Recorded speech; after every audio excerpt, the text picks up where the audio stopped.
Bismillahirrahmanirrahim. Assalamualaikum warahmatullahi wabarakatuh. Waalaikumsalam warahmatullahi wabarakatuh. Ya, alhamdulillahirabbil alamin. Assalatu wassalamu ala asrofil anbiya'i wal mursalin wa ala alihi washabihi ajmain amma ba'du. Terima kasih kepada Bapak Ibu sekalian yang telah menyempatkan hadir pada pertemuan malam hari ini. Semoga kita semua dalam keadaan sehat walafiat. Alangkah baiknya sebelum memulai acara pada hari ini, kita ucapkan bismillah secara bersama-sama. Bismillahirrahmanirrahim. Selanjutnya, pada malam ini narasumber akan dibawakan oleh Ibu Puri. Bacaan CV pemateri, nama Ibu Puri Pramudiani, SPD MSc, email puripramudiani@gmail.com, Instagram Puri Mumu atau Puri Sukmana, Facebook Puri Pesukmana, YouTube Puri Pramudiani.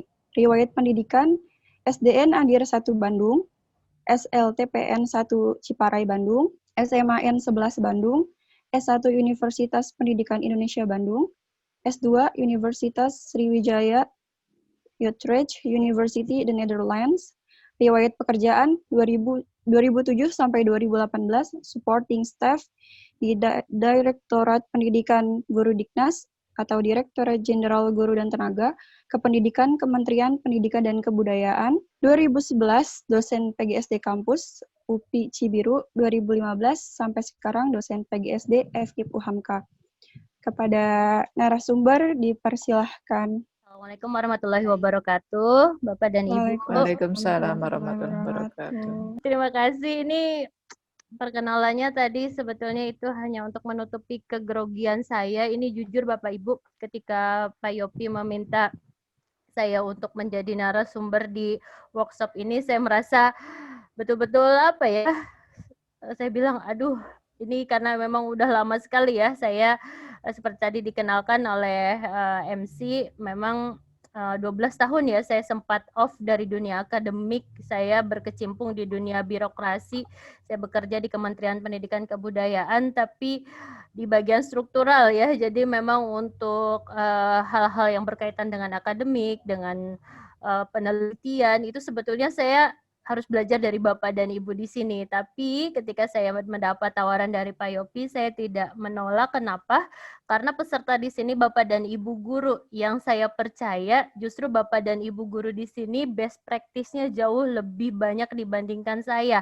Karena biasanya kalau dosen itu hanya teori saja ya, teoritis, tapi selebihnya apalagi tentang PTK, Bapak Ibu lah di sini yang lebih expert ya dan lebih jauh pengalamannya, sehingga ini karena namanya workshop ya, jadi mungkin nanti saya juga tidak akan banyak memaparkan materi. Saya sudah siapkan, ada slide saya ada 39 halaman, tapi kalau saya bacakan semuanya yakin itu adalah pengantar tidur Nina Bobo Bapak Ibu ya. Jadi kita sharing saja, kita ngobrol saja. Kebetulan ini saya juga nanti akan ditemani oleh Bu Yesi. Bu Yesi, halo Bu Yesi, malam.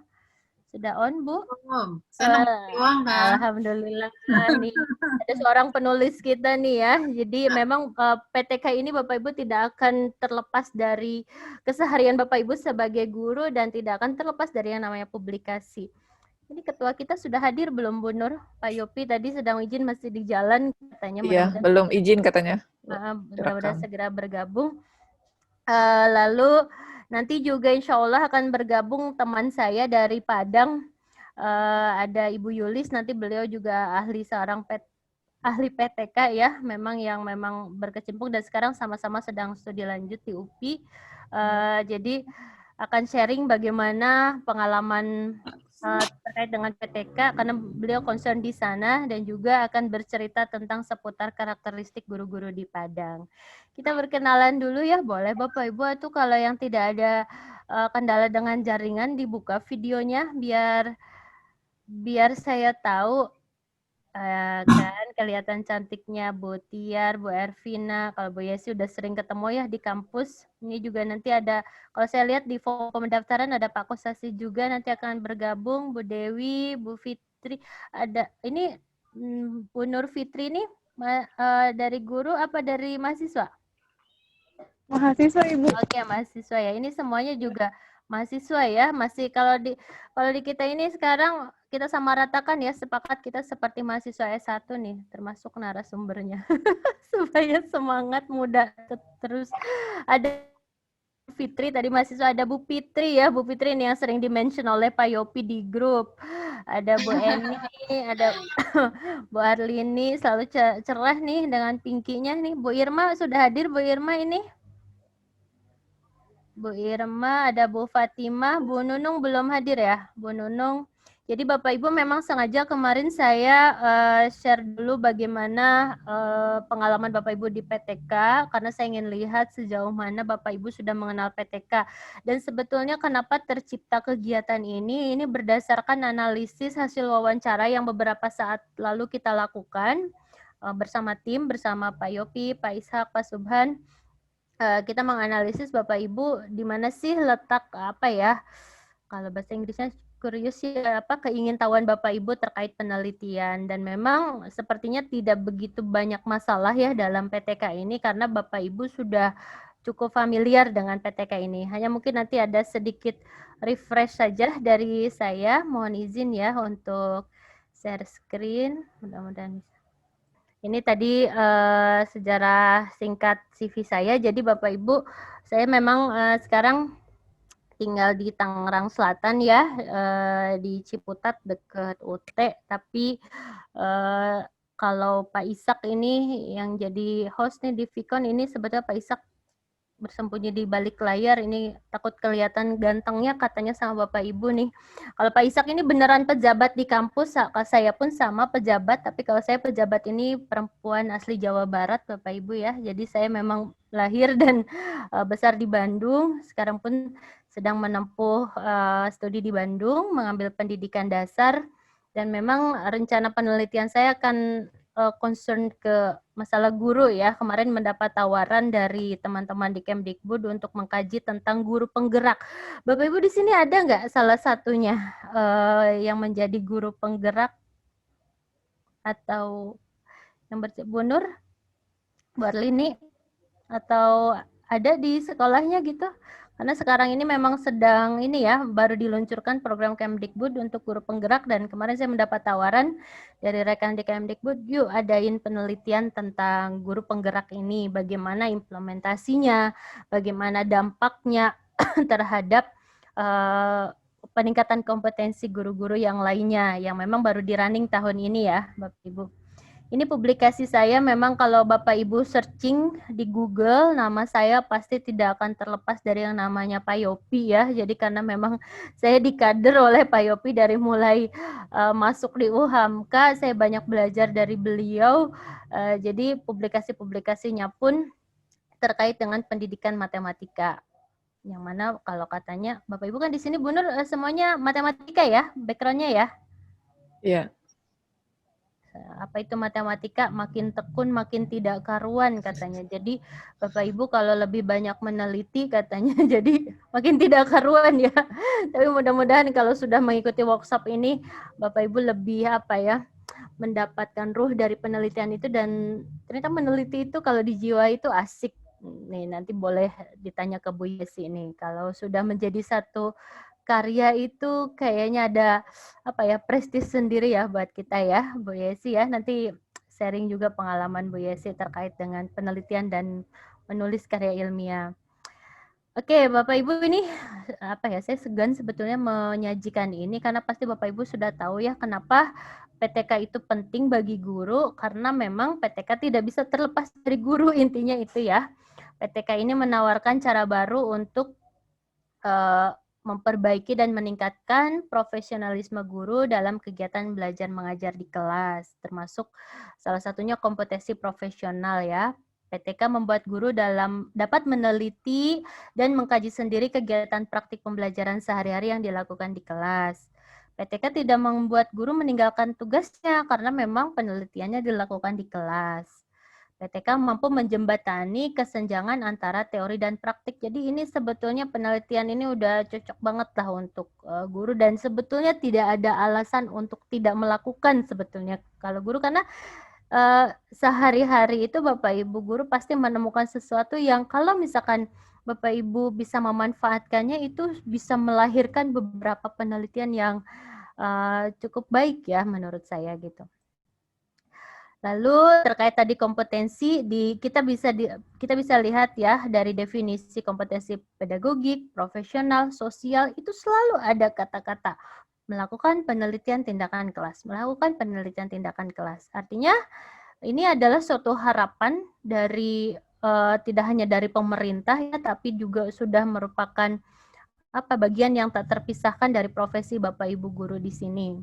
Kalau kemarin bersama saya sudah kita sama-sama mengenal apa itu desain research. Nah, ini yang akan jadi insya Allah jadi topik penelitian saya ya nanti di S3 ini. Saya pengen Bapak Ibu guru ini mampu mendesain, tidak hanya sebagai pelaku di lapangan, misalkan tidak hanya sebagai eksekutor, tapi juga saya berharap Bapak Ibu bisa menjadi desainer.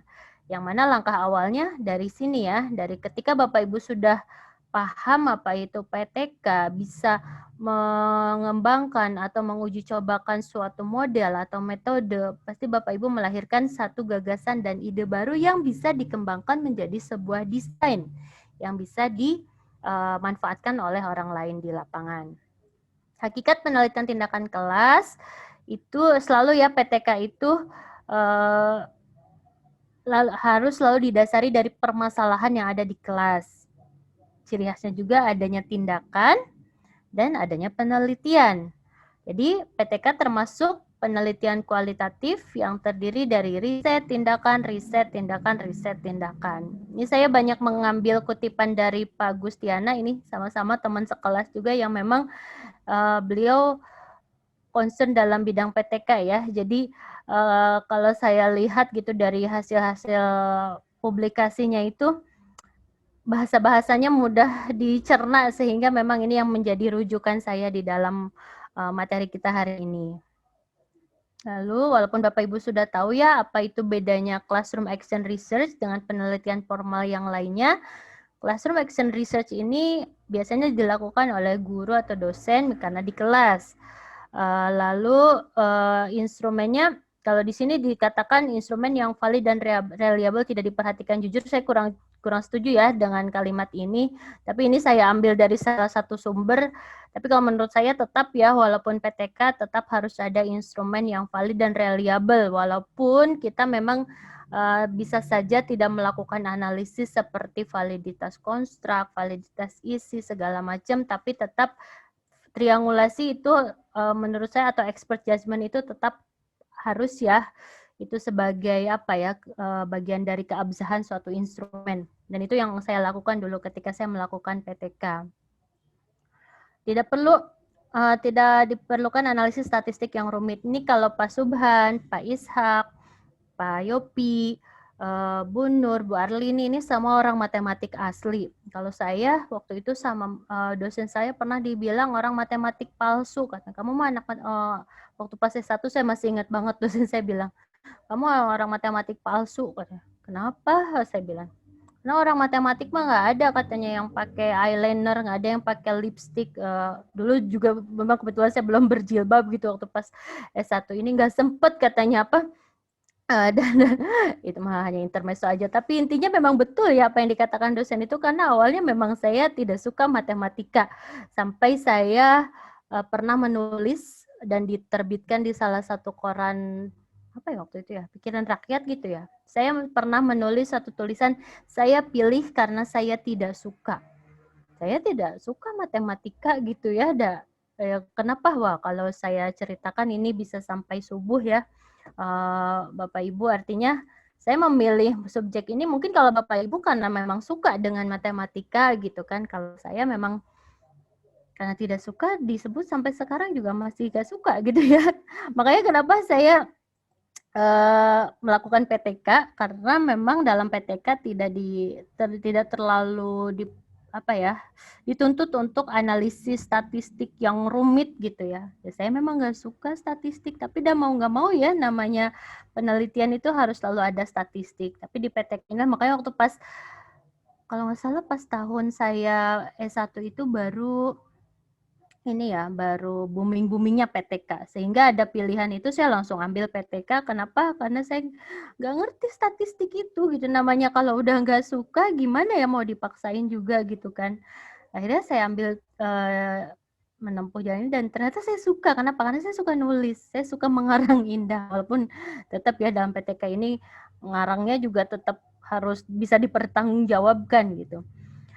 Jadi waktu S1 itu penelitian saya PTK tentang kemampuan komunikasi matematik menggunakan the MID model, the Meaningful Instructional Design Model. Saya masih ingat waktu itu sampai nggak ditanda tangan sama ketua jurusan. Kenapa? Bukan karena nggak setuju, tapi karena skripsi saya terlewat saking tebelnya. Skripsi saya itu 1 rim, Bapak Ibu.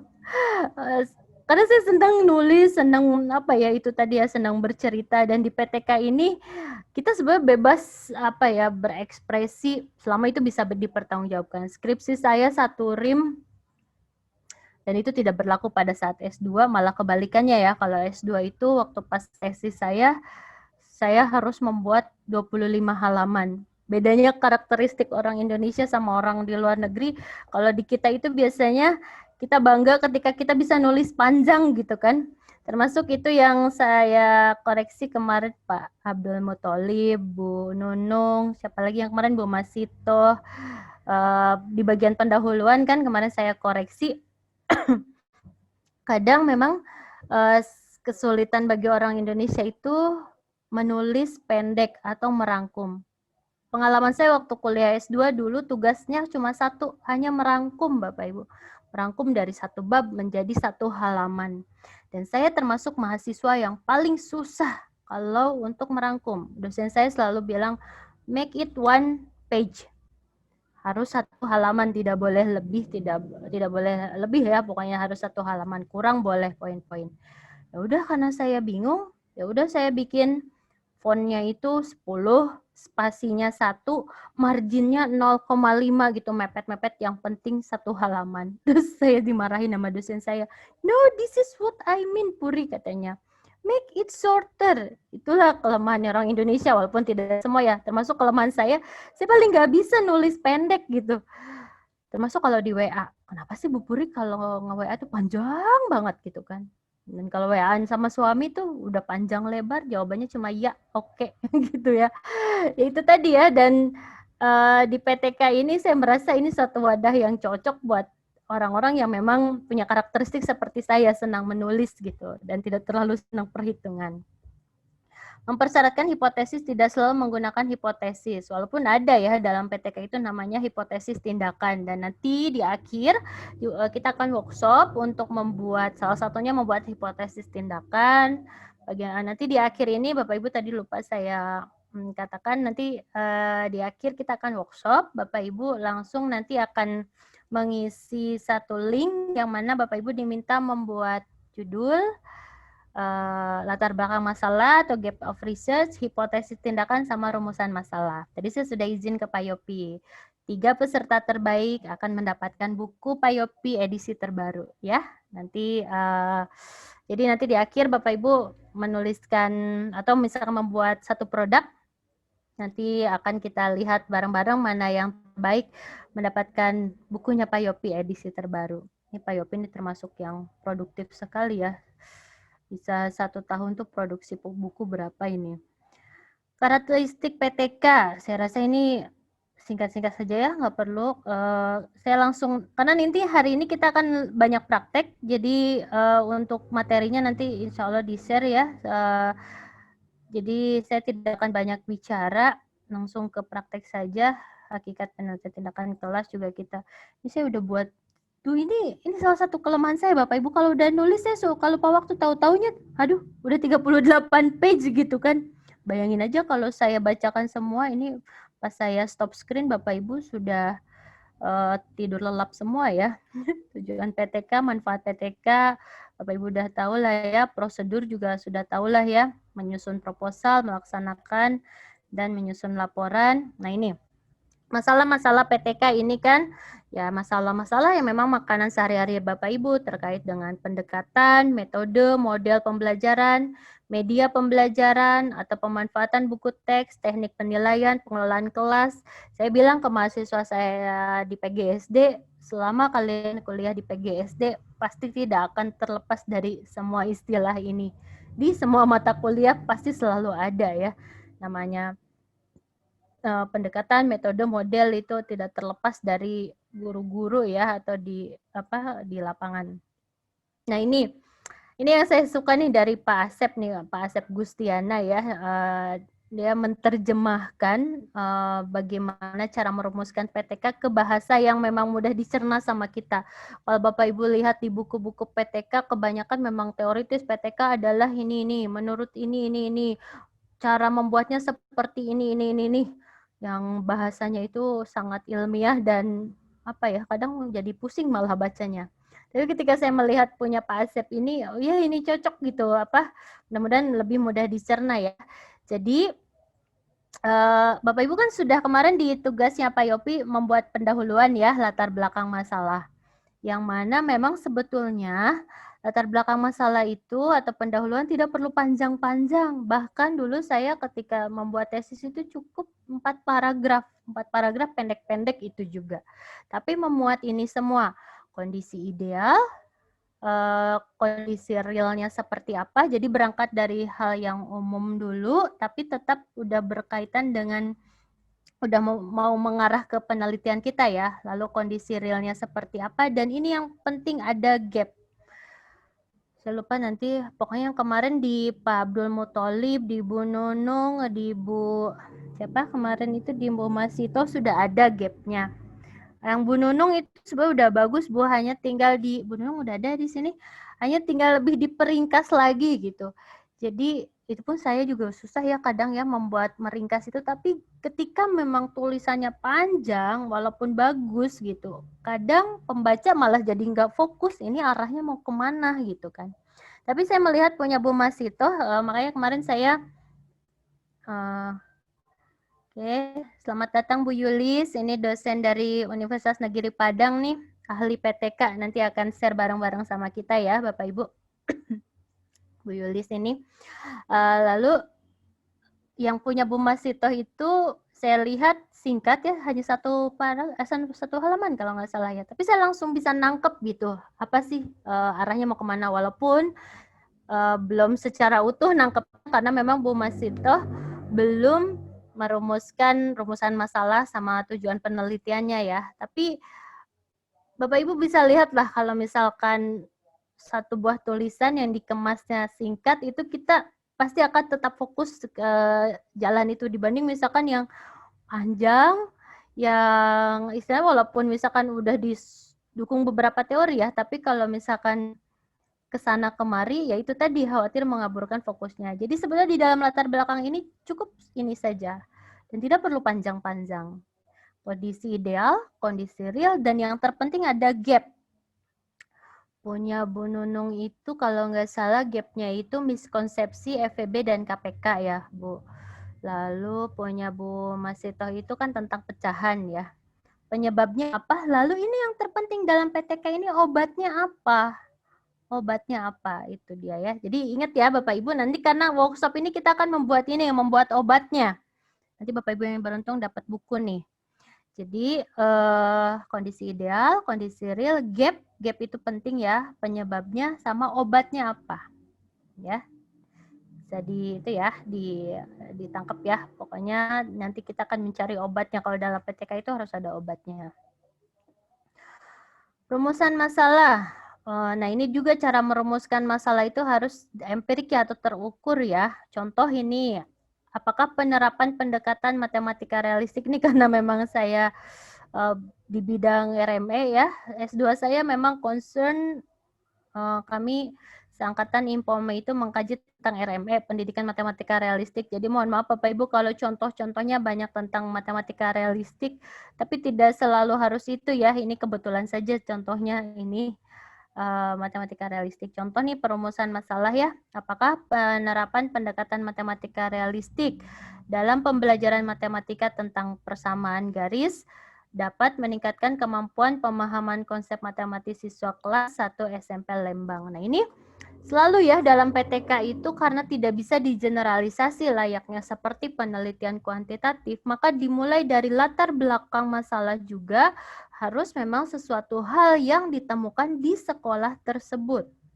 Makanya saya tanya ke Bu Masito ya, Bu ini PTK bukan? Karena memang masalahnya kayaknya masih umum ya.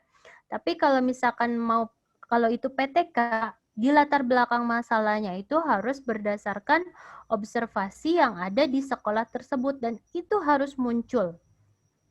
Ini yang menjadi kesalahan fatal biasanya mahasiswa-mahasiswa S1 ini karena kebetulan juga di sini beberapa mahasiswa S1 ya yang memang semester berapa ini? Kayaknya ada yang di tingkat-tingkat akhir ya.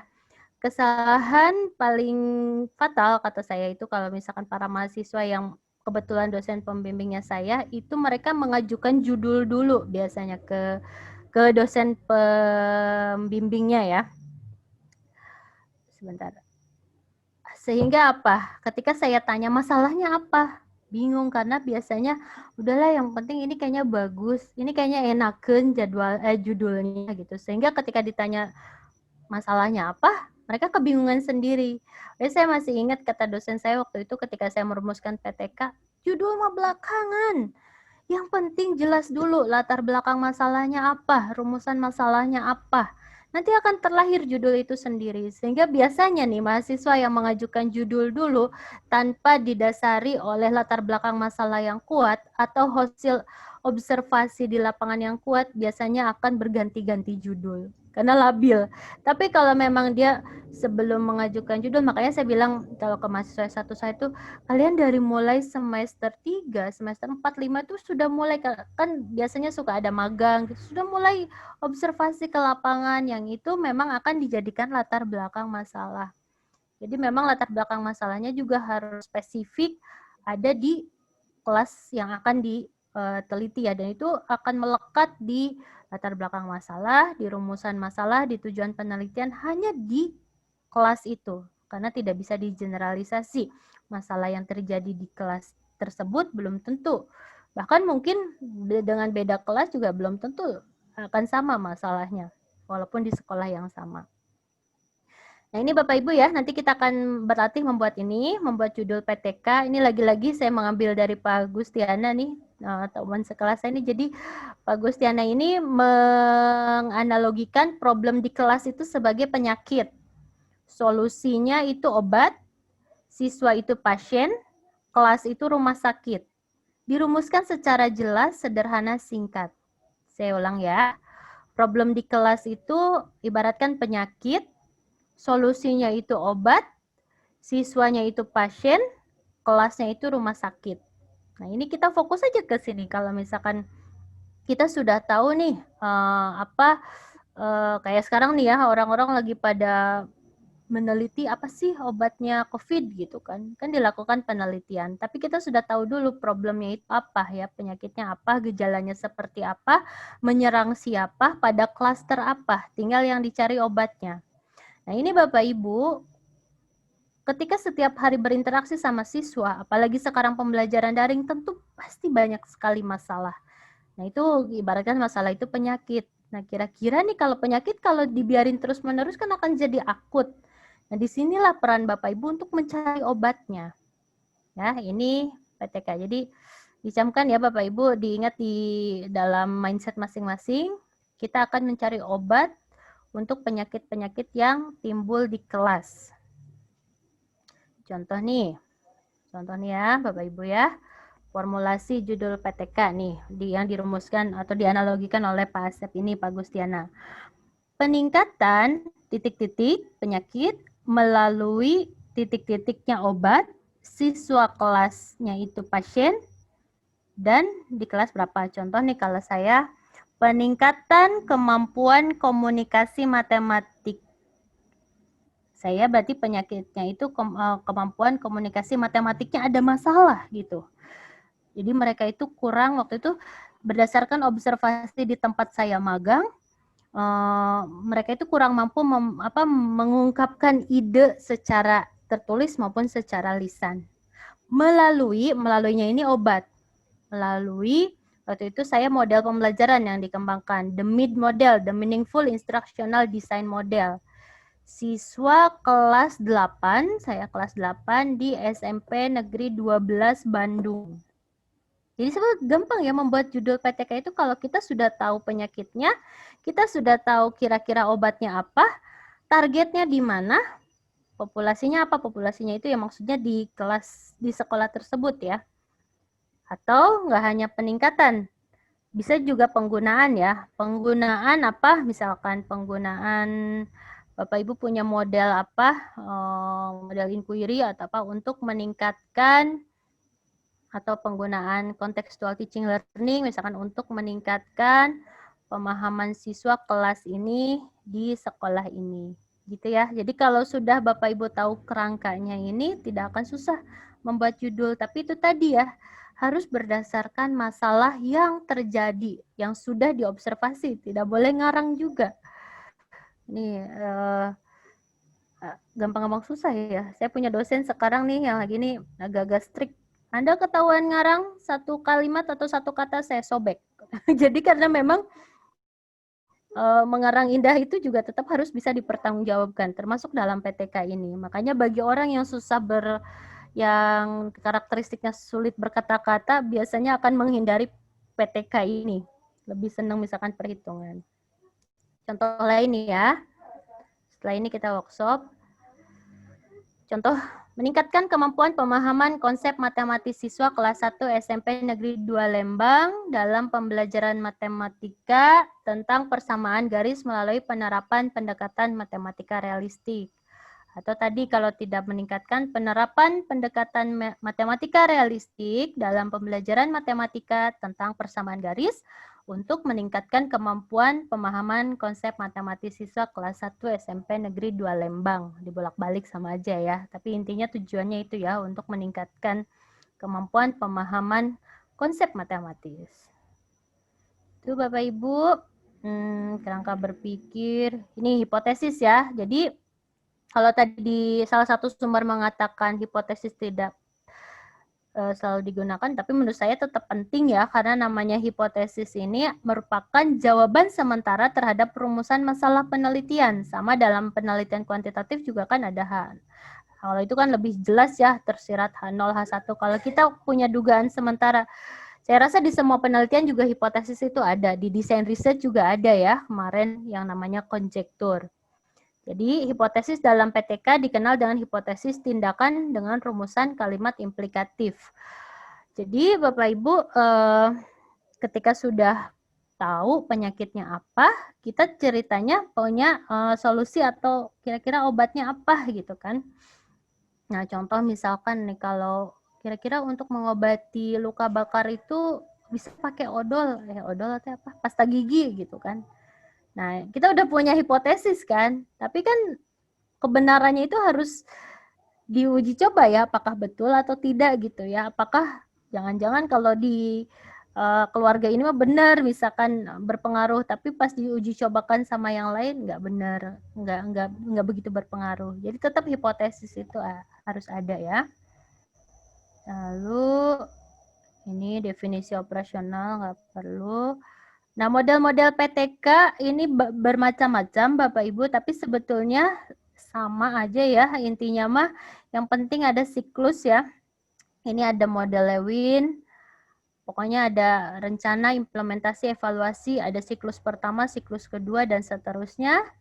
Ada model Elliot, juga ini sebetulnya hanya beda pemodelan, tapi intinya sama. Kalau saya dulu waktu melakukan PTK ini, saya pakai model ini. Sedikit cerita. Jadi memang uniknya kalau di PTK atau di kualitatif, kalau kuantitatif itu kan ini ya udah pasti ininya tuh hasilnya itu udah pokoknya H0 diterima, H1 ditolak. Ini hasilnya. Kalau ini kan bisa berkembang kemana-mana ya. Saya tuh ya masih ingat ya Bapak Ibu waktu pas mau sidang S1 1 minggu sebelum. Jadi saya tuh waktu itu dapat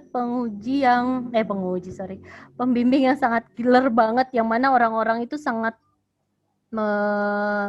menghindari ya. Waktu itu kan saya bilang, kan orang-orang pada milih dosen pembimbing itu biasanya yang baik gitu kan, pengennya yang baik kayak gitu. Tapi saat itu soal calon suami saya, maksudnya itu masih calon suami ya.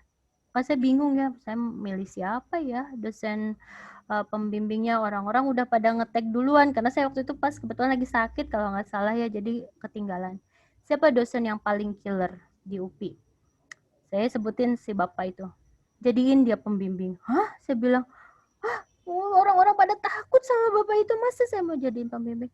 Udah, jadikan dosen yang dianggap paling killer itu sebagai pembimbing daripada dia jadi penguji. Udah, saya ngikutin ya. Waktu itu tuh saya pilih hanya saya dan satu orang lagi teman yang memilih beliau jadi dosen pembimbing, yang lainnya gak ada yang berani. Dan memang betul ya cerita orang-orang, beliau sangat perfeksionis. Rujukannya harus dari bahasa Inggris. Bahkan saat itu skripsi saya satu-satunya yang pakai bahasa Inggris itunya, karena memang beliau lulusan luar negeri dan pasti kamu bisa kayak gini-gini. Ya udah, itu masih bisa saya ikuti. Tapi hal yang paling saat itu membuat saya benar-benar sampai sakit, dirawat di rumah sakit. Seminggu saya mau maju ujian sidang, setelah bab 1 sampai bab 5 saya yang setebal satu rim selesai, tiba-tiba bapaknya mikir gini, kayaknya kalau ngelihat dari hasilnya judul kamu bukan ini deh, katanya. Coba ganti judul. Bayangin Bapak Ibu, saya udah jadi bab 1 sampai bab 5, tinggal ujian sidang disuruh ganti judul. Namanya ganti judul kan berarti harus ganti bab 1, bab 2 minimal ya untuk landasan teori. Sakitlah saya bener, sampai ambruk, sampai dirawat di rumah sakit saat itu, saking stresnya. Tapi saya tetap coba ikutin ya, namanya itu harus dihadapi lah ya, bagaimana lagi gitu kan, sampai akhirnya maju ujian sidang, dan alhamdulillah dosen yang dikenal killer itu memberikan nilai skripsi saya 4, tidak kurang sedikit pun, karena dia tahu perjuangan saya saat itu sampai harus dirawat, tapi semua diikuti. Itulah romantika PTK ya, artinya memang hasilnya tidak bisa diprediksi dan bisa berubah kapan saja, termasuk saya pun sudah selesai penelitiannya, ini kayaknya arahnya bukan ke sini, coba diganti ke sini dengan rujukan yang ini. Saya punya waktu itu, kata dosennya itu, punya buku NCTM ya, National Council Teacher Mathematics, pakai rujukan yang ini, ganti judul kamu. Aduh, begitulah pengalamannya Bapak Ibu. Ini untuk sistematika laporan PTK, Bapak Ibu pasti udah tahu lah ya. Ini ada metode, subjek, variabel, sumber, teknik, dan lain sebagainya. Untuk sistematika juga. Oke, Assalamualaikum. Waalaikumsalam Bu Yulis. Ini di Padang sama ya jamnya ya? Ya, sama Bu Kita Puri. nggak beda ya? Nggak ada beda. Oke, cuma saya pikir kalau pakai jam gadang mah beda jamnya. Enggak ya? Oke, kenapa saya mengundang Bu Yulis ini? Bu Yulis ini teman S2 saya waktu itu, teman sekamar ya, kita di asrama waktu itu. Jadi memang sampai sekarang Bu Yulis ini concern, beliau mengajar di PGSD UNP ya, Universitas di Padang, dan memang concern mengembangkan penelitian-penelitian bersama para guru-guru. Boleh Mbak Yulis share dulu pengalamannya terkait PTK dan hal-hal yang sudah pernah dilakukan, termasuk karakteristik guru-guru di Padang nih seperti apa Bu Yulis? Silakan Bu Yulis. Oke, sebelum memulai mungkin ya Bu Puri. Halo? Ya, silakan Bu Yulis. Ini guru SD semua ya? Ya, ini guru SD dan SMA di sini. Oh, guru SD dan SMA. Baiklah, terima kasih ya Bu Puri. Assalamualaikum warahmatullahi wabarakatuh. Waalaikumsalam warahmatullahi wabarakatuh. Selamat malam kepada ibu-ibu semua, ibu dan bapak guru yang mengajar di SD dan di SMA di Jakarta ya Bu Puri ya. Di Jakarta ya. Baiklah, saya sebenarnya lebih banyak bernaung kalau untuk problem PTK itu di SD, namun ada beberapa kali menjadi observer untuk penelitian tindakan kelas di sekolah menengah umum atau SMA ya. Beberapa yang penting itu untuk guru SD itu biasanya PTK itu dibutuhkan untuk naik pangkat ya Bapak Ibu ya. Jadi kalau naik pangkat itu di PGSD UNP itu bekerja sama bermitra dengan beberapa sekolah untuk mengadakan pelatihan untuk menulis PTK, kemudian juga disidangkan gitu. Jadi Bapak Ibu guru-guru itu di SD melalui kegiatan KKG itu melaksanakan seminar yang anggotanya juga dari guru-guru di KKG tersebut. Kemudian kami dari dosen-dosen jurusan PGSD itu menjadi konsultan atau sama lah ya, bukan penguji sebenarnya, lebih ke konsultan tuh maksudnya itu berdiskusi begitu Bapak Ibu. Nah, yang sudah pernah kami lakukan itu ada di beberapa daerah, ada daerah Bukit Tinggi namanya ya, beberapa kilo dari Kota Padang, kemudian ada di daerah Batipuh, ada beberapa 3 kawasan ya. Nah, yang kami lakukan itu sama. Nah, problemnya itu adalah sebenarnya Bapak Ibu itu ide-idenya itu sudah ada, problemnya sudah ada dan sudah biasa untuk menyelesaikan permasalahan di kelas begitu ya. Namun menulisnya ini yang menjadi problem. Seperti yang sudah dijelaskan oleh Ibu Puri tadi ya, untuk membuat judul saja itu jadi problem. Kemudian mulainya dari mana begitu Bapak Ibu. Jadi ada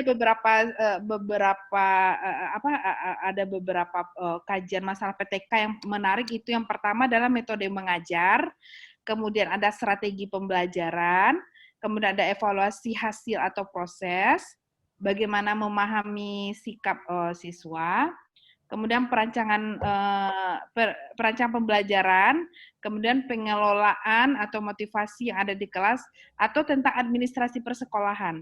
Jadi sebenarnya masalah-masalah PTK itu banyak sekali yang bisa ditarik. Ini di mana? Nah, lanjut aja dulu ya Bapak Ibu ya. Jadi untuk kalau mencari topik-topik itu sebenarnya banyak sekali yang ada di sekolah. Jadi Bapak Ibu tuh tidak perlu ragu. Nah, kemudian Bapak Ibu bisa berdiskusi di KKG-nya atau kalau guru-guru SMA. Kalau guru-guru SMA itu bisa juga di MGMP. Nah, Bapak Ibu bisa ada yang menjadi nantinya ada panelisnya atau apa seperti sidang seperti biasa yang ada di kampus begitu Bapak Ibu. Jadi bagaimana sih alur penalaran dalam membuat PTK ini? Tadi sudah dijelaskan juga oleh Bu Puri. Pertama adanya masalah, karena sebenarnya perlu nggak sih kita cari-cari masalah begitu Bapak Ibu ya. Sebenarnya setiap hari itu sudah ada masalah di kelas gitu ya. Kemudian adanya tujuan, yaitu target secara spesifik yang ingin dicapai melalui penulisan ini. Teori itu sekurang-kurangnya harus mempunyai minimal ya Bapak Ibu ya, ada 5 sumber. Nah, 5 sumber itu dari mana? Ada dari buku bisa, kemudian di internet juga banyak jurnal-jurnal ya Bapak Ibu ya. Ketik saja di di Google gitu misalnya ya. Misalnya Bapak Ibu ada problemnya mengenai motivasi belajar di kelas gitu.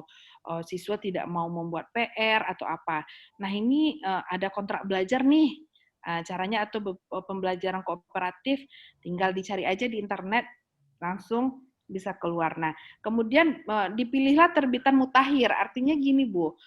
Pilihlah buku-buku 10 tahun terakhir. Nah, kadangkala kan ada juga ya, bukunya sudah lama-lama sekali. Nah, disarankan itu adalah dipilih terbitan mutakhir. Nah, tertera juga dalam daftar pustaka, maksudnya Ibu mengutip di kajian pustakanya, tapi di daftar pustakanya tidak ada, atau malah di daftar pustakanya ada, yang terkutip tidak ada. Nah, ini perlu perlu balance gitu ya antara apa yang dikutip dan bagaimana pembuatannya di daftar pustaka. Nah, nama orang juga ditulis tanpa gelar. Kemudian untuk pembahasan menghubungkan antara teori dengan masalah tadi Bapak Ibu. Jadi kita sudah punya masalah ya, kemudian pasti masalah itu apa sih obatnya yang seperti sudah dijelaskan Bu Puri tadi. Nah, teori apa yang mendukung tadi? Misalnya gini, misalnya di kelas itu pembelajaran KPK dan FPB tadi, bermasalah ini medianya tidak cocok. Kalau langsung pakai langsung jalan ke bawah gitu ya, pakai form faktor misalnya ya. Nah, ternyata ada cara baru seperti yang sudah ada di beberapa beberapa tulisan misalnya ya, menggunakan bekel atau menggunakan apa. Nah, itu kajian teorinya mana? Nah, kita cari kajian teorinya. Jadi di pembahasan itu sebenarnya menghubungkan antara teori dengan masalah, begitu ya. Kemudian menerapkan teori untuk memecahkan masalah, tetapi mungkin belum langsung pada data untuk masalah yang akan dipecahkan. Nah, ide atau gagasan asli penulis juga boleh. Misalnya ternyata begini, PTK itu kan penelitian tindakan kelas yang sesuai dengan situasi dan kondisi siswa-siswa Bapak Ibu semua yang ada di kelas. Misalnya begini Bapak Ibu ya, kalau Bapak Ibu di Jakarta, tinggal di kota, loh mungkin cocoknya solusinya seperti ini. Bapak Ibu setelah sekian tahun juga mengajar, mempunyai sebuah teori, bukan teori, maksudnya mempunyai, karena sudah sering dilakukan ya, ini sangat manjur atau ini sangat cocok untuk anak-anak yang di wilayah seperti ini, begitu Bapak Ibu. Nah, ikuti rumus SMART, tapi saya belum menjelaskan tadi yang di atas ya. Kemudian untuk meyakinkan, berikan gambaran secara kondisi dan situasi kelas yang masalahnya akan dipecahkan, karena PTK itu tergantung dengan kondisi yang ada di kelas ibu masing-masing. Bisa jadi yang di kelas ibu bermasalah, di tempat lain tidak bermasalah. Nah, jadi memang ibu lihat kan, oh kelas saya ini terdiri dari gini, anaknya tuh seperti ini, latar belakang keluarganya seperti ini. Nah, itu bisa dibuat di dalam pembahasan begitu Bapak Ibu. Nah, kemudian yang SMART tadi itu ya, yang prinsip perencanaan itu harus SMART ya. Pertama harus spesifik, yaitu khusus atau tertentu, kemudian manageable, dapat dilaksanakan, kemudian yang A-nya acceptable, dapat diterima, yang R-nya realistik, terdukung sumber dayanya, yang T-nya itu time bound, artinya ada batasan waktu. Nah, penelitian bidang pembelajaran PBM itu biasanya meningkatkan mutu rancangan, meningkatkan mutu sajian, dan bagaimana evaluasi itu lebih bagus. Kegiatan pengembangan profesi guru itu sama juga dengan kegiatan guru dalam meningkatkan mutu PBM-nya. Nah, salah satunya adalah melalui PTK itu. Ya. PTK juga disarankan itu karena merupakan laporan kegiatan nyata guru di kelas, kemudian sesuai dengan tujuan pengembangan profesi guru, begitu ya.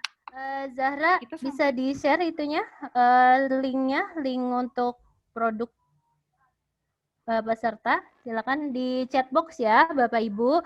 Jadi tadi dari apa yang sudah saya sampaikan dan juga Bu Yuli sampaikan, silakan Bapak Ibu membuat satu latar belakang masalah. Di sini kalau memang idealnya kan memang satu halaman gitu. Kalau di sini hanya gap of research-nya saja ya. Kira-kira nih, misal nih tadi contohnya komunikasi matematik itu sangat penting misalkan. Tetapi kenyataannya di SDN 2 Lembang terdapat masalah yang berkaitan dengan komunikasi matematik. Singkat saja itu Bapak Ibu ya. Udah Zahra, silakan di share di chat box. Nah, ini udah Zahra juga udah muncul nih.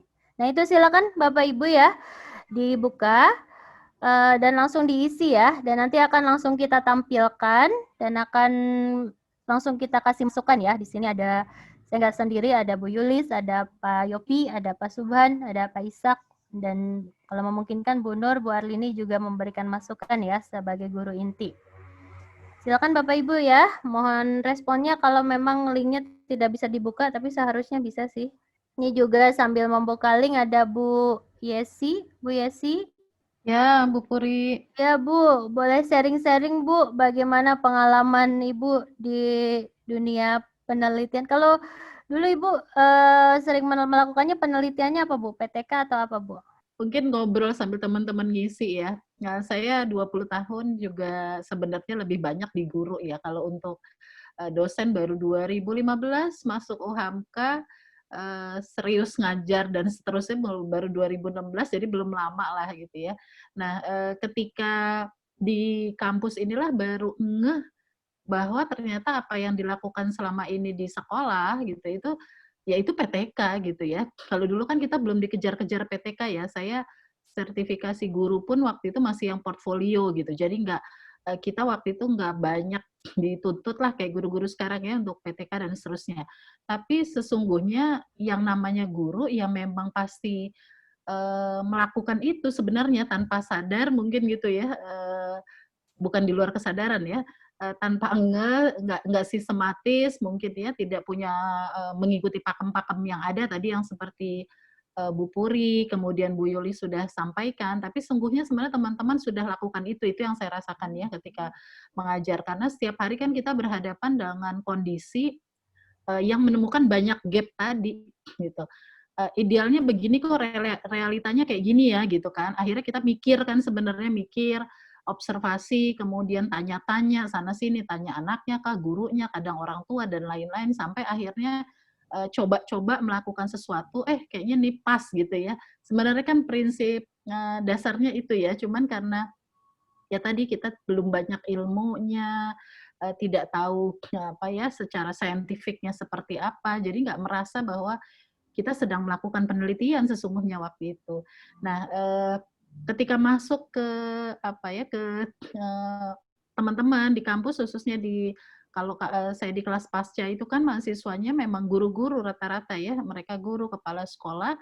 Ternyata hambatan untuk menulis tesis juga ya sama sebenarnya seperti teman-teman S1, masih tidak jauh beda, selalu kesulitan bahkan untuk menemukan masalah kan gitu ya.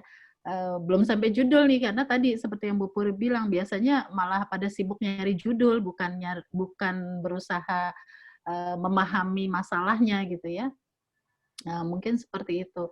Jadi padahal tadi di dunia nyatanya para guru ini harusnya sudah terbiasa gitu menemukan berbagai hal. Nah, ini yang menarik ya, alhamdulillah bersyukur mungkin teman-teman bisa, ya saya sendiri apalagi ya bisa berada dalam grup ini, walaupun saya satu-satunya mungkin yang tidak ada urusan dengan matematika ya Bu Puri. Jadi Bu saya Yesi bukan itu apa ininya? Iya, saya bukan matematik, saya di manajemen pendidikan, S2, S3 saya di manajemen pendidikan. Tapi karena ya tadi latar belakang saya lebih lama jadi guru, sehingga saya juga diperbantukan di pendidikan dasar karena apa ya, mungkin juga tulisan-tulisan sebenarnya hasil PTK dengan tanda kutip ya, ketika di sekolah tadi saya bukukan, tapi saya membukukannya seperti yang saya pernah cerita sama Bu Puri, dan saya janjikan gitu untuk dikirimkan ke Bu Puri, itu saya buat lebih dengan nuansa fiksi, karena saya melihat ya ini juga bagian dari masalah ya gap. Guru-guru kalau dikasih buku referensi itu udah males kayaknya bacanya. Tapi kalau dibuat santai, tapi sebenarnya itu base-nya hasil riset gitu, ini mungkin lebih nyambung. Jadi buku-buku yang saya buat seperti judulnya saja sudah tidak ilmiah sebenarnya, 13 Pelangi Cinta. Tapi sebenarnya itu cerita tentang gap-gap yang terjadi selama saya mengajar belasan tahun itu, kemudian kita amati. Saya agak lebih senang fenomenologi ya Bu Puri. Jadi biasanya saya mengamati kalau tidak sekelompok, satu orang gitu ya, lebih seperti itu.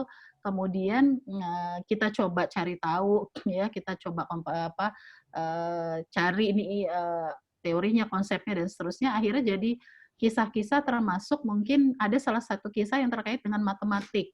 Yang itu sebenarnya juga bagian dari mungkin ya waktu itu PTK sebenarnya, tapi saya merasa itu hanya bagian dari kewajiban seorang guru gitu. Seorang guru ketika menerima masalah di kelas itu harus cari obatnya gitu. Yang tadi Bu Puri bilang ya, ini kan ada penyakit, ini harus cari obatnya. Jadi ada yang terkait dengan matematika, ada satu bab yang saya tulis itu, yaitu tentang seorang anak yang dia itu secara umum, secara keseluruhan kemampuan kognitifnya, akademiknya, hasil-hasil akademiknya bagus semua. Tapi khusus di matematika itu parah banget. Jadi nilai matematik itu hanya 2, 3 gitu, di bawah 5 semua. Sedangkan untuk semua yang lainnya excellent. Ini kan gap bagi saya ya. Yang saya pahami kalau orang secara kognitifnya secara umum sudah bagus, hasil prestasi akademik yang lain bagus, matematikanya ya harusnya sih nggak segitunya amat gitu ya, walaupun nggak suka, misalnya contoh kayak Bu Puri, nggak suka tapi kan bisa gitu ya, karena tadi ya untuk hal lain bisa.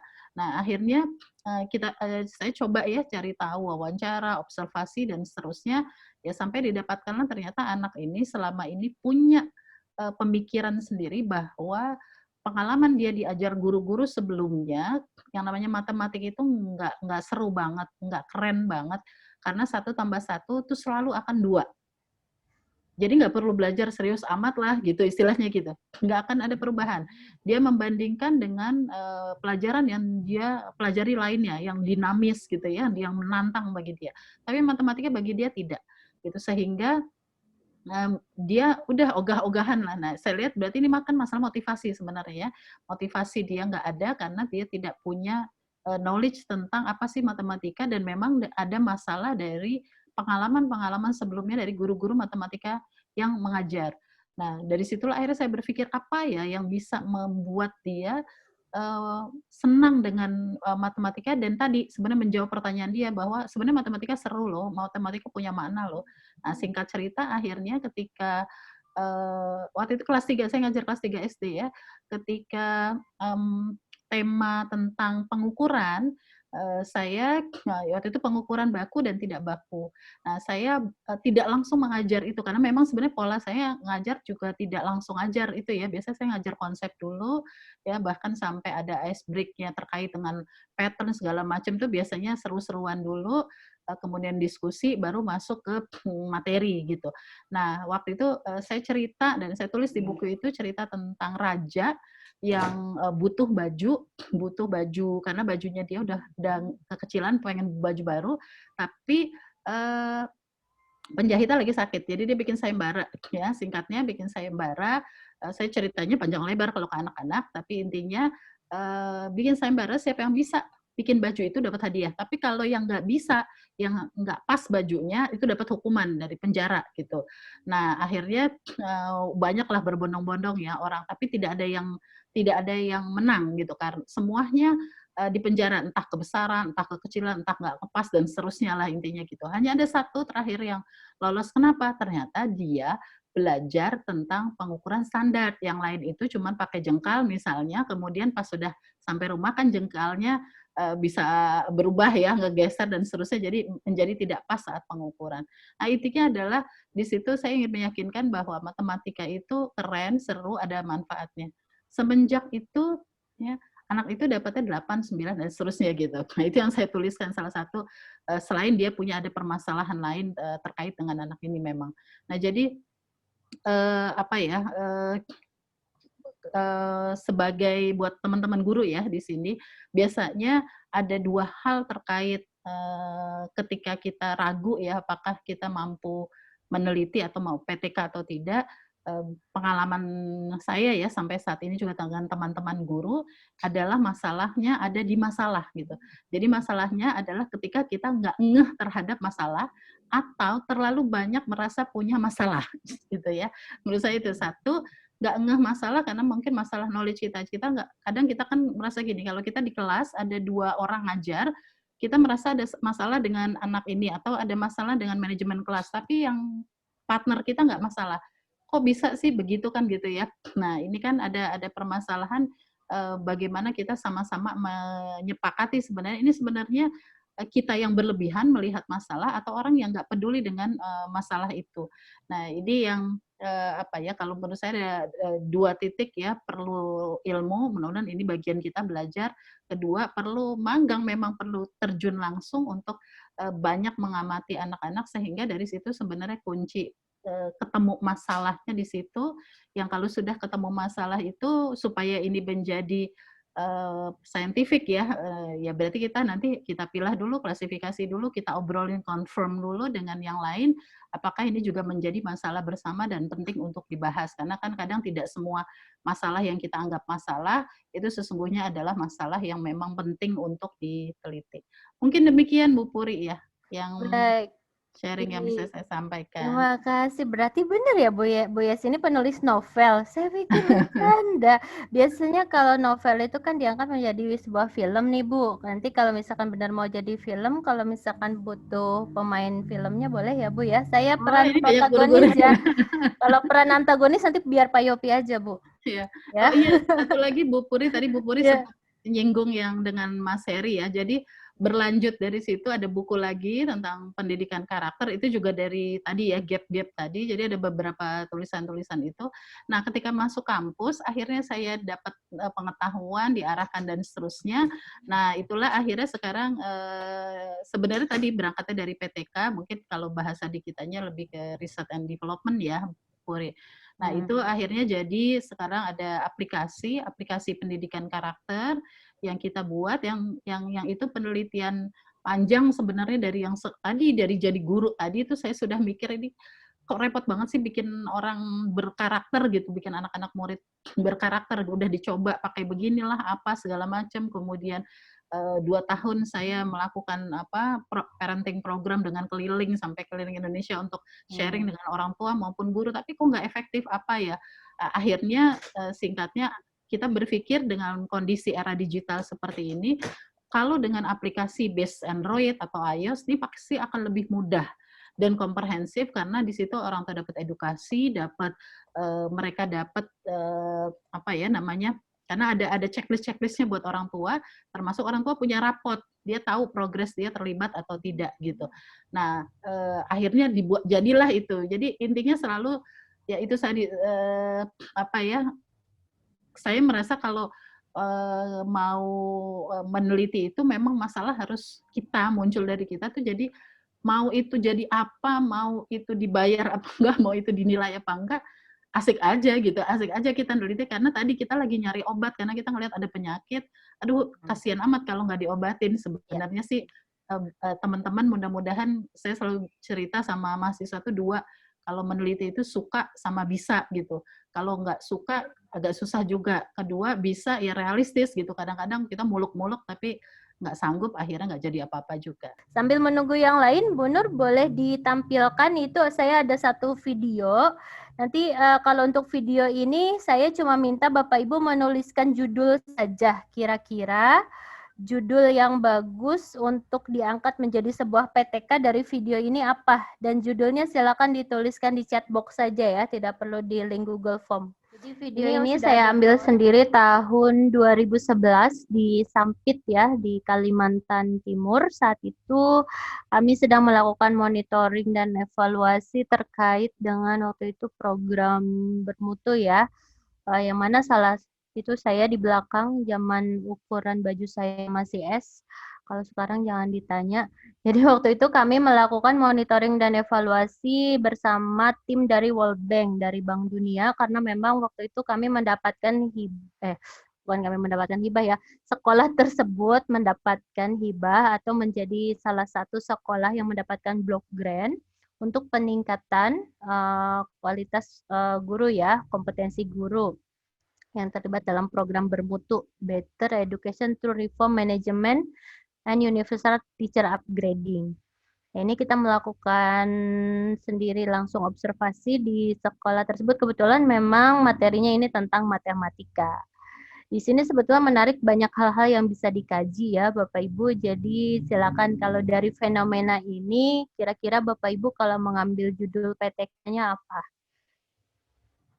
Dari satu pertemuan saja atau dari satu topik saja sebetulnya bisa diambil beberapa judul ya, atau beberapa masa. Karena di sini saya sendiri waktu itu menemukan banyak fenomena ya. Hasil diskusi dengan itu, yang di belakang itu David ya, orang Bank Dunia saat itu. Banyak hal yang menjadi temuan kita. Oke, sudah ada nih Bu Masito. Peningkatan kemampuan menyelesaikan operasi bilangan bulat negatif melalui garis bilangan pada siswa kelas 4 SD negeri Sampit ya Bu ya waktu itu. Iya betul, di kelas 4 di SD negeri Sampit Kalimantan Timur. Gimana Bu Yulis? Menurut Bu Yulis ini bisa jadi contoh judul PTK Bu Masito? Iya, ini sudah bagus ya. Peningkatan kemampuan menyelesaikan operasi bilangan bulat negatif melalui garis bilangan pada siswa kelas 4 SD negeri. Nah, mungkin ada tambahan ya, saya memberikan tambahan.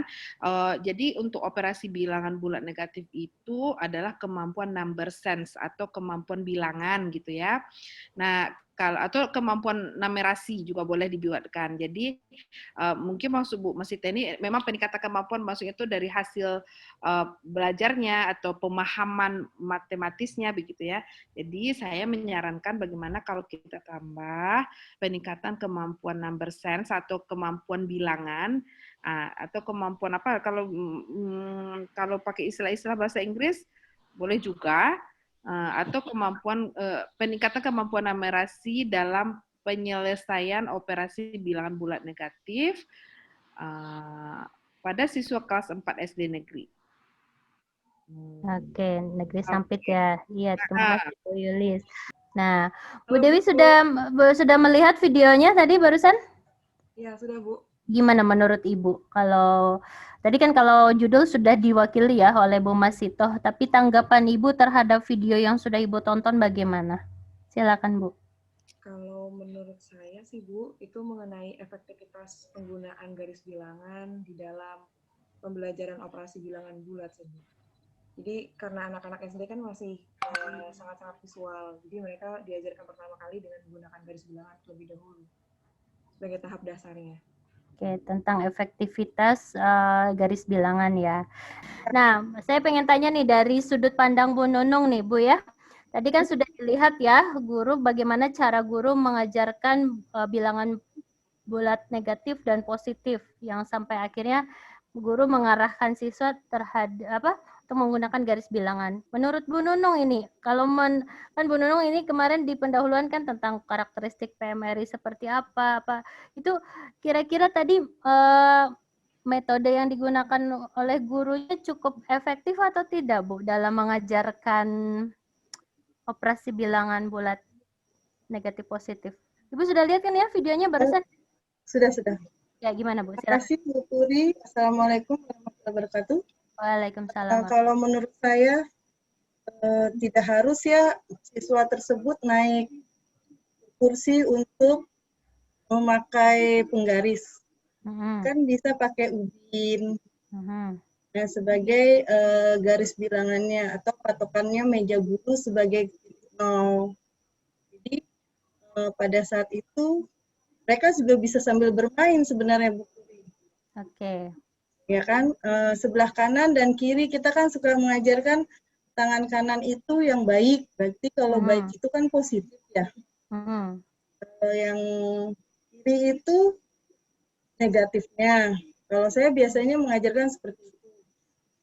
Baik. Nah, jadi kalau pada saat siswa itu harus menghadap mana nih? Kita harus sepakati dulu belah kanannya berhadapan ke temannya atau menghubungi temannya. Ya kan? Nah, baru kita mulai dengan suruh dia ke positif atau ke negatif atau ke loncat ke arah kanan. Kalau kanan tadi apa? Positif. Oke, baik. Jadi Bu Nunung lebih concern ke gesturnya ya atau ke psikomotornya. Oke, silakan Bu Tiar. Menurut Bu Tiar gimana video barusan? Iya, saya setuju dengan Ibu Masito. Dia peningkatan penggunaan operasi bilangan bulat, ya menggunakan garis bilangan. Kalau di SMA itu misalkan nilai mutlak ketika kegiatan pramuka dia harus maju ke depan berapa langkah atau mundur ke belakang itu, jadi dia mengartikan kalau seperti garis bilangan gitu loh Bu. Jadi apa ya, matematika realistiknya, peningkatan kemampuan dalam matematika realistik pada siswa kelas 4 SD-nya. Baik, terima kasih Bu Tiar. Silakan Bu Fitri ya. Iya Bu Puri, nggak beda jauh dengan Bu Tiar ini. Saya kan juga mengajar di SMA kebetulan. Nah, memang untuk penggunaan garis bilangan ini, kalau misalkan tadi saya lihat di SD sudah mulai diajarkan dari materi dari operasi bilangan, nah itu juga berlaku ketika di SMA itu dalam beberapa materi, bahkan ketika kita menggambar daerah himpunan itu kita juga menggunakan dasar dari itu semua gitu. Jadi emang kalau misalkan menurut saya kalau misalkan konsep utamanya sudah terselesaikan di tadi itu di matematika realistik di SD-nya, berarti nanti ke jenjang berikutnya nggak ada masalah lagi. Itu aja sih Bu pandangan dari saya. Oke, baik Bu Fitri. Silakan Bu Eni. Bu Yani? Ya, terima kasih Bu atas kesempatannya.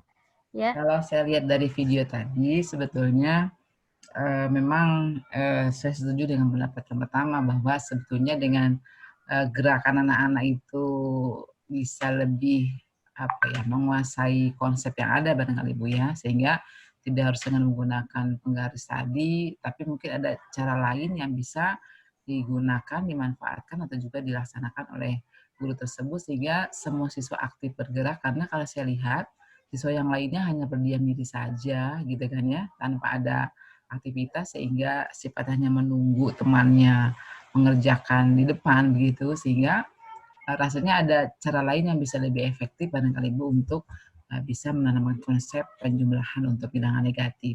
Bisa jadi dengan mereka bergerak begitu tadi ke kiri berarti negatif, ke kanan berarti positif, sehingga tidak hanya satu siswa yang sepertinya terhukum di depan begitu ya, mereka yang lainnya hanya menonton saja, sehingga rasanya mungkin cara tadi ya ada beberapa temuan yang mungkin bisa lebih dibuat efektif lagi untuk proses pembelajarannya. Kadang-kadang begitu Bu, sehingga ada cara ya tidak hanya dengan penggaris, mungkin dengan cara yang lainnya.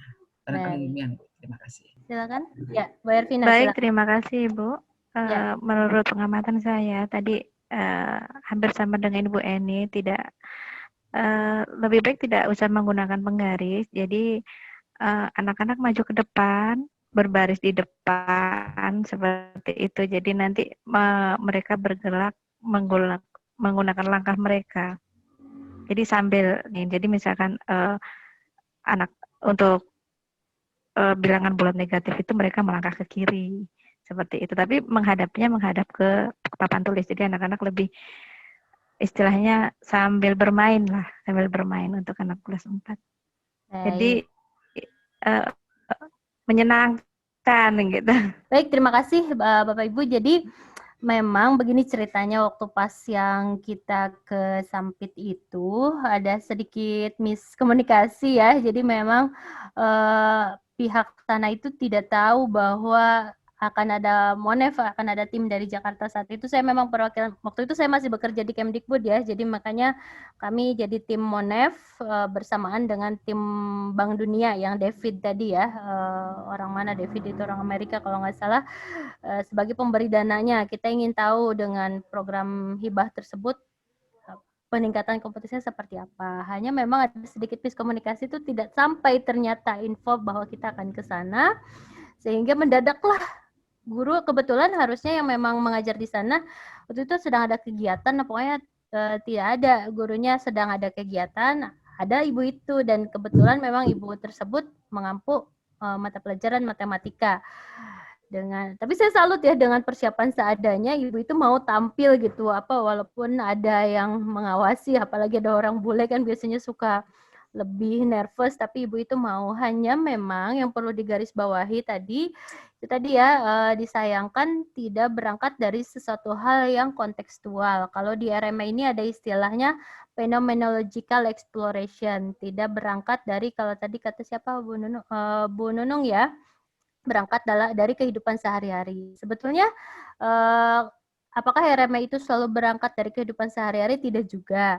Yang penting itu bermakna untuk siswa. Kebetulan memang kalau yang mudah dibayangkan oleh siswa itu kan yang ada dalam kehidupan sehari-hari. Tapi kalau cerita dongeng tadi yang seperti Bu Yesi ceritakan tadi, yang cerita novel gitu, yang memang kira-kira memang masuk ke logika siswa, it's okay, nggak apa-apa jadi konteks. Tapi kalau tadi kan langsung guru mengajarkan secara formal dan lebih ke instruksinya itu, coba kerjakan seperti yang ibu kerjakan seperti ini gitu kan. Dengan tadi kita bisa melihat bagaimana peranan pentingnya perencanaan pembelajaran, sehingga kalau misalkan pembelajaran itu sudah direncanakan dengan baik, tidak akan ada kejadian siswa harus naik ke kursi ya tadi, karena pasti guru sudah memprediksikan kalau misalkan siswa yang akan disuruh maju berarti tingginya segimana gitu kan. Tapi ini kan karena spontanitas, maka guru menggambarkan garis bilangan tersebut agak lebih tinggi ya, sehingga siswa juga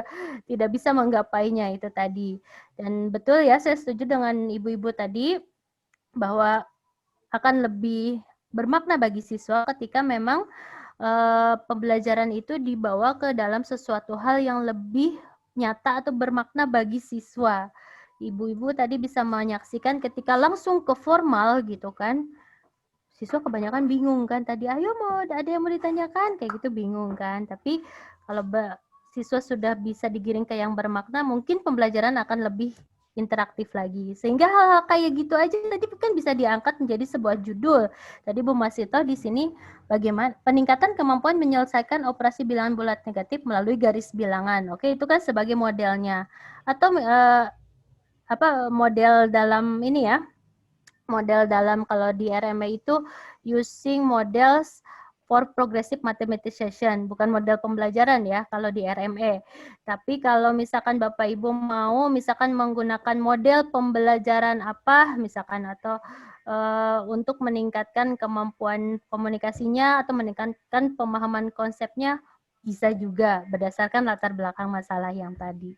Seperti itu ya Bapak Ibu. Jadi itu salah satu contoh nyata hal-hal yang memang, dan saya happy sebetulnya bisa menjadi bagian dari Monef tersebut karena saya bisa melihat segi naturalnya. Beda dengan apa jadinya kalau misalkan ceritanya misalkan waktu itu sudah dipersiapkan, mungkin tidak akan banyak hal-hal yang ditemukan karena biasanya alamiah ya, kalau misalkan mau ada tim Monef, kita pasti prepare segalanya, bahan ajarnya, model pembelajarannya, yang kadang mungkin sehari-harinya nggak seperti itu gitu. Tapi dari sanalah, dari berangkat dari masalah tadilah, justru itu bisa menjadi suatu pengalaman baru yang bisa dikembangkan oleh kita. Itu ya Bapak Ibu ya. Di sininya ada 7 orang ya yang mengisi, ada Bu Sutiarsi, ada Bu Nunung, Bu Masito, Bu Eni, Bu Dewi, Bu Rizky Arlini, sama Bu Fitri. Ya, terima kasih nih yang sudah memberikan kontribusinya ini sebagai produk. Nanti Bapak Ibu yang belum, mohon ini ya, ini untuk bahan laporan kita juga karena kan workshop itu menghasilkan produk. Kita lihat ya. Bu Yulis, boleh sama-sama kita mencermati. Di sini ada peningkatan kemandirian belajar siswa melalui penggunaan moda belajar online Google Classroom siswa kelas 5 Seman 14 Jakarta. Bu Setiarsi ya, Bu Setiarsi tadi ini tentang kemandirian. Lalu Bu Nunung, mata pelajaran matematika selalu, latar belakang ya, Bu Nunung, penerapan FEB dan KPK di kehidupan sehari-hari di Sekolah Dasar Negeri Sunter Agung. Ini sudah saya berikan masukan ya Bu ya, termasuk ini masuk jadi tugas Ibu di pertemuan sebelumnya ya Pak Yopi. Lalu Bu Masito, penerapan metode permainan untuk meningkatkan keterampilan perkalian pada siswa kelas 3 SD Negeri Cipinang Muara 05 pagi. Lalu Bu Eni, peningkatan pemahaman konsep peluang melalui Learning Management System siswa kelas 11 Seman 3 Kota Tangerang Selatan. Lalu Bu Dewi Wulandari, efektivitas penerapan sistem integrasi pada subjek matematika di tingkat SMP Sekolah Mentari Intercultural Bintaro. Bu Arlini, peningkatan pemahaman matematis tentang hasil operasi hitung campuran berbagai bentuk pecahan melalui model pembelajaran problem-based learning pada siswa kelas 6 sekolah dasar. Nah, ini yang tadi saya katakan model pembelajaran, contohnya bisa problem-based learning, project-based learning, kan. Kalau tadi garis bilangan itu, kalau di RME itu model mathematization-nya ya, pemodelan yang atau symbolization yang dibuat oleh siswa. Lalu Bu Fitri, peningkatan hasil belajar matematika siswa dalam materi pertidaksamaan rasional dan irasional kelas 10 SMA 1 Hang Tuah 1 Jakarta. Baik, ini terima kasih. Bu Yulis ada komentar ini sedikit saja ini sebelum kita tutup dari yang apa yang sudah dikerjakan oleh secara garis besar saja mungkin Bu Yulis. Ya, ini udah bagus-bagus ini judulnya. Sudah bagus dan sudah udah mewakili ya, sudah ada apa namanya itu, kalau PTK kan memang untuk penerapan, peningkatan efektivitas. Nah ini sudah melihat nih Bu Puri, sudah mengarah, kemudian sudah ada juga model apa yang mau digunakan untuk untuk apa menyelesaikan permasalahannya. Kemudian sekolahnya juga sudah jelas dan tempatnya. Jadi saya rasa ini sudah bagus begitu, Bu Puri. Baik, aduh, alhamdulillah nih, terima kasih.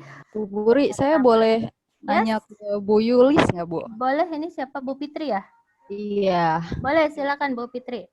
Bu, tadi kan Bu Puri sebenarnya saya mau tanya ke Bu Yulis. Tadi kan sebelum Ibu masuk kan Bu Puri kan sempat nampilin PPT yang ini ya Bu, yang siklus. Ya. Ya, nah ini Bu, saya mau tanya, itu di beberapa PTK kan saya lihatnya itu hasil penelitian tindakan kelas yang dilakukan oleh Ibu Bapak Guru itu mentok hanya di 2 siklus gitu. Ya. Nah, itu memang hanya 2 siklus saja atau memang sebetulnya bisa dilanjutkan kan kalau kita lihat siklusnya itu kan di siklus 1 kalau misalkan dia tidak berhasil kita lanjut ke siklus 2. Nah, seharusnya kan yang saya tahu dulu pernah dikasih tahu dosen katanya kalau misalkan kalau misalnya siklus 2-nya nggak selesai juga bisa lanjut nggak ada peningkatan bisa lanjut ke siklus 3. Nah, itu bagaimana, Bu? Ya. Sebenarnya pertanyaan besarnya dari pertanyaan Ibu adalah berapa siklus begitu ya. Sebenarnya di PPT saya itu ada Bu, tapi saya nggak ngerti nih karena ini pakai laptop yang lain gitu ya cara measure-nya. Jadi itu tergantung kepuasan peneliti. Nah, itu tanda kutipnya, tergantung kepada kepuasan peneliti. Maksudnya bagaimana? Nah, begini, misalnya kalau yang meningkat, misalnya di siklus pertama, misalkan ya, rata-rata yang kita harapkan itu minimal sesuai lah dengan KKM misalnya ya, atau misalnya Bapak Ibu pasti mempunyai skor berapa gitu. Ternyata di siklus berikutnya sudah kelihatan, namun belum meningkatnya itu sebenarnya bisa 10 misalnya ya, tapi yang baru terjadi itu baru sampai 8. Nah, sebenarnya itu masih bisa lagi kita tingkatkan lagi gitu. Bisa jadi tiba-tiba di tengah contohnya tadi ya pembelajaran menggunakan operasi hitung tadi ya. Pertama ini menggunakan media A begitu ya, ternyata bagus. Nah di berikutnya itu sebenarnya kita sudah mendapatkan nih apa yang kita tuju gitu. Tapi kenapa nggak kita coba ya kita tingkatkan lagi, misalnya menggunakan penguatan, maksudnya tuh siswanya diberikan reward misalnya. Apakah masih bisa bisa meningkat lagi. Jadi itu sangat tergantung kepuasan dari peneliti. Itu yang pertama. Nah, namun sangat disarankan kalau bisa disarankan tidak kurang dari 2 siklus, begitu maksudnya. Nah, PTK itu umumnya biasanya ya yang dilakukan oleh orang tuh biasanya adalah 3 sampai 5 siklus. Nah, tapi disarankan tidak kurang dari 2 siklus. Tapi kembali lagi yang sebenarnya bagaimana PTK itu berapa siklus itu tergantung kepuasan peneliti sampai kapan peningkatan itu yang diharapkan seperti itu Ibu. Oh, kira bisa makan. Satu lagi Bu, kalau misalnya kalau misalkan tadi kan Ibu bilang 3 sampai 5 siklus, terikat materi nggak sih Bu kita? Maksudnya di 5 siklus itu kita boleh ganti materi atau enggak gitu Bu? Kira-kira boleh. Jadi gini, itu tergantung gininya, tergantung misalnya kalau Bapak Ibu misalnya gini, yang menjadikan problem di PTK-nya itu adalah metode, misalnya tadi RME ya Bapak Ibu ya, Ibu ya. Nah, kalau misalnya menggunakan PMRI atau Realistic Mathematics Education itu, nah sebenarnya di pertemuan 1, pertemuan 2 untuk materi A itu sebenarnya sudah habis, sudah selesai. Tapi kita RME-nya ini masih belum belum modelnya itu digunakan oleh si guru, belum udah pas atau gimana ya, greget lagi nih si penelitinya gitu ya misalnya ya. Nah itu bisa lagi walaupun materinya tadi materi di SD-nya itu berbeda, konsepnya itu berbeda, tapi yang menjadi permasalahannya tadi kan yang PMRI-nya itu masih boleh dilakukan lagi begitu. Sedikit saya menambahkan. Itu ditambahin silakan Bu Puri. Ya, sedikit menambahkan memang masalah siklus ini selalu jadi ini ya kalau di PTK, bahkan waktu pas saya juga sama awalnya berasumsi bahwa ya minimal 2 lah gitu, tapi waktu itu saya melakukan siklus, tapi saya nggak tahu nih, saya harus mencari referensinya. Dosen pembimbing saya saat itu mengatakan bisa 1 siklus katanya. Bisa, betul. Bisa 1 siklus katanya. Apa? Kalau memang kita kapan siklus berakhir ketika memang sudah puas, kita sudah tujuan penelitian kita sudah tercapai. Hanya kan idealnya kalau namanya peningkatan, kalau hanya 1 siklus kan belum kelihatan gitu. Tapi tergantung judulnya, kalau memang 1 siklus tujuan penelitian, misalkan tadi ya penggunaan ini terhadap ini. Ternyata dengan 1 siklus sudah tercapai. Ya sudah katanya udah. Bahkan waktu itu Pak Sufyan ya bilang boleh katanya 1 siklus gitu. Hanya memang jarang ya kasus seperti itu, tapi dibolehkan ya katanya Bu Yulis. Itu ya Bu Fitri. Terima kasih kepada Ibu Puri atas materinya. Semoga dapat bermanfaat buat Bapak Ibu sekalian. Mungkin sebelum ditutup ada closing statement dari Ibu Puri. Statementnya apa ya? Jangan lupa di like dan subscribe YouTube saya ya. Siapa tahu nanti. Pokoknya tetaplah menjadi guru yang inspiratif. Kalau sekarang ini kan pembelajaran ABA 21 ini kan sekarang sedang booming ya. Kebetulan saya juga jadi fasilitator PPG, sedang booming pembelajaran ABA 21. Ada 4C ya. Bu Fitri, apa aja 4C itu? Kreatif, kolaboratif. Bu Ervina, apalagi 4C itu? Komunikasi, communication, kolaboratif, lalu? creative thinking. Creative thinking, satu lagi? Critical thinking. Ya, nah kalau bagi saya kemarin saya yang jadi peserta saya untuk pembelajaran ABA 21 ini tidak hanya 4C, saya tambahkan jadi 5C. Yang kelimanya apa Bu? Yang kelimanya cinta. Kenapa? Karena bagi seorang guru mendidik dengan hati, mendidik dengan cinta itu akan terasa manfaatnya ya. Lelah itu akan menjadi lillah ketika kita sudah cinta dengan anak didik kita, ketika kita sudah cinta dengan pekerjaan kita, maka lelah itu akan menjadi lillah. Itu saja Bapak Ibu dari saya, mungkin tetap semangat ya untuk selalu berkarya. Baik, terima kasih Ibu Puri. Saya juga ucapkan terima kasih kepada Bapak Ibu yang telah menyempatkan hadir pada malam hari ini. Semoga materi dan ilmu yang disampaikan oleh Bu Puri dapat bermanfaat dan berguna untuk di hari kemudian. Kita akhiri pada malam hari ini workshopnya dengan mengucapkan alhamdulillah bersama-sama. Assalamualaikum warahmatullahi wabarakatuh. Mana Pak Baik, terima kasih Bu Puri ya. Saya ucapkan terima kasih ke Bu Puri sebagai narasumber yang telah mempersiapkan dengan cantik presentasinya ya. Kemudian saya ucapkan juga Bu Yulis, ini salam kenal Bu Yulis. Ya Pak Yopi ya. Ya, salam kenal dari saya. Terima kasih telah memberi tausiah kepada kita ya, ini guru-guru, termasuk saya juga belum begitu pengalaman terhadap PTK. Perlu banyak belajar gitu ya. Jadi ada beberapa pertanyaan yang mungkin jadi penting tadi tentang PTK, berapa siklus tadi juga ditanyakan. Kemudian mungkin saya sedikit menggarisbawahi, selain kepuasan itu di bab 3 sudah kita tengarai bahwa ada indikator keberhasilannya. Nah, jadi kalau indikator keberhasilan itu sudah tercukupi, udah gitu. Nah, itu tambahan sih. Nah, setahu saya begitu, saya nggak begitu paham dengan PTK. Nah, terkait riset ini ya, Ibu Bapak, mohon maaf ya Bu Yulis ya, ini sedikit. Ini alhamdulillah ada masih bertahan ya beberapa guru. Memang ini di-share tidak wajib kemarin ya kepada guru-guru untuk mengikuti workshop. Karena memang mungkin desain penelitiannya mungkin akan berbeda-beda ya, ada yang PTK, ada yang desain research, ada yang mungkin single subject research karena terkait anak-anak ABK gitu kan. Jadi tidak saya suruh wajibkan ketika Bu Puri mendiskusikan materi ini gitu ya. Nah, jadi intinya sih sebenarnya produknya itu bagaimana guru-guru itu melakukan praktek mengajar berbasis riset. Sebenarnya itu sih penelitian kita itu. Nah, terus kemudian bagaimana mendesain agar mereka secara administratif tidak terbebani. Sehingga nanti kita memanfaatkan dalam tanda kutip itu Bu Puri yang pernah kerja di Kemendikbud ya, sehingga bisa istilahnya menyampaikan beberapa blueprint kebijakan kita yang dihasilkan dari penelitian ini dari tahun pertama, kedua, ketiga, agar nanti dalam PAK guru itu harus ada unsur peneliti. Jadi ada kolaborasi antara guru dengan peneliti. Jadi tidak boleh sendiri. Ya. Itu untuk meringankan guru sebenarnya.